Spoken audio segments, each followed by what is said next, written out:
สรรเสริญเป็นห่มพอเงินพอทองแผ่กว้างผู้บาสีวิจัยเป็นพระผู้สร้างเป็นที่กล่าวขานเล่าสืบกันมาท่านเป็นตนบุญเป็นตนเมตตาสร้างวัดสร้างวาอารามใหญ่กว้างศีลธรรมประเสริฐเลิศล้ำแต่ก่อนบ้านเฮาปากันย่างเตียวตีมีกล้าฝุ่นกล้าดินตุกยากอยากกันตู้เย็นทีวียังบ่มีเข้าบ้านถนนหนทางบ่ได้ลาดยางบ่ต้อยดอยสุเท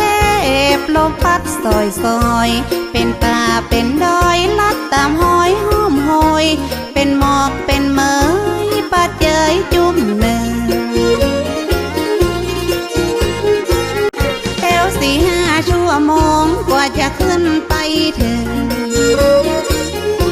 เหงื่อออกไหลซึ้งก็เหม็นผ้าเหม็นเสื้ออิดอ่อนกลางขายังเป็นเมื่อป้าเขาคุ้มคือเป็นห้องบางเงาเดี่ยวดงเรียบเลาะถ้าหินปูนเขากว่าตีหมู่เฮาจะขึ้นไปใดครูบาสีวิจัยต้านห่วงใยเจนเราหลวงศรีประกาศได้กราบนมัสการนิมนต์ครูบาศีลธรรมขอมาย่อยกึศสร้างว่าจะปักเสาไฟขึ้นไปแบบนั้นครูบาศีลธรรมบ่ได้หับปากหับตา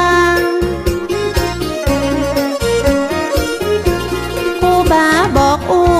เธอหูเหตุการณ์ต้องสร้างหนทางขึ้นไปถึงจะได้ถึงจะปักเสาไฟขึ้นไปง่ายครูบาสีวิจัยว่าจะสร้างถนนอย่างรถยนต์แต้วขึ้นบนหือได้หลวงศรีประกาศยกมือสาขึ้นไว้ว่าเฮาบ่มีเครื่องไว้เครื่องใจทุนแรงอย่าเอาหยังมาคูดปืดหินดินแข็งบ่มีเงินแสนเฮาตึงแป้งบ่ได้ครูบาเจ้าสีวิจัยท่านตึงบ่ไหวบ่วันแต่ว่าบุตรว่าดาตึงจะมาจ่อยแปลงห้องใจห้อมแห้งจ่อยกันคึดกันสร้างแต่บ่มีเงินเป็นแสนเป็นล้านจ่อยกันคึดสร้างมันตึงจะใหญ่ขึ้นมาได้ปฐมมาเลิก10 นาฬิกาที่9 พฤศจิกา2477แม่นมันครูบาได้เป็นประธานขุดแผ่วทางเริ่มเก่าเอาขอบกมาจอกขุดดินถนนลูกศิษย์ลูกโยมต้อยตามครูบาเจ้าฟันบากทากทางต้นไม้แดงไม่เป่าห้อมห้อยภูเขาเป็นเขตเป็นแดง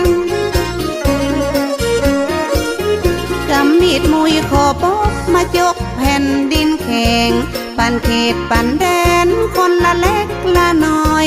ปั่นตาปั่นหอยลัดขึ้นดอยมุ่นจริงจ้อยก กันทุกทากบ่หินบ่พาพาลาตกมาไผ่ตึงบ่ใจหินตึงผัวตึงเมียไข้หัวนั่งยิ้มพาลาตกกิ้งไผ่ตึงบ่จมสักกา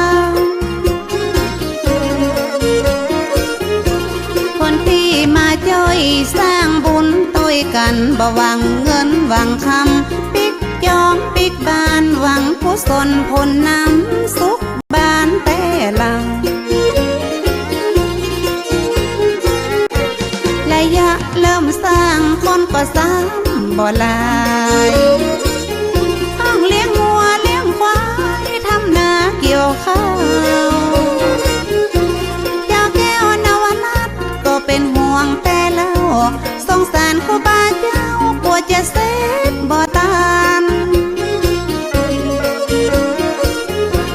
เจ้าแก้วนวนัทเป็นห่วงเป็นหามกลัวว่าหนทางบ่ลุล่วงไปนาสงสารครูบากลัวว่าจะเดือดร้อนครูบาต้านเจ้าว่าบ่เดือดร้อนยัง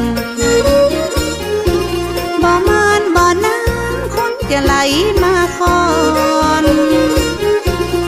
คนจะหลั่งไหลพากันมาตัวห้องถนนจะต้องเสร็จภายใน6 เดือนคนป่าละมีตึงบ่มีในเหมือนผู้คนพลเมืองไล่กันมาร่วมสร้าง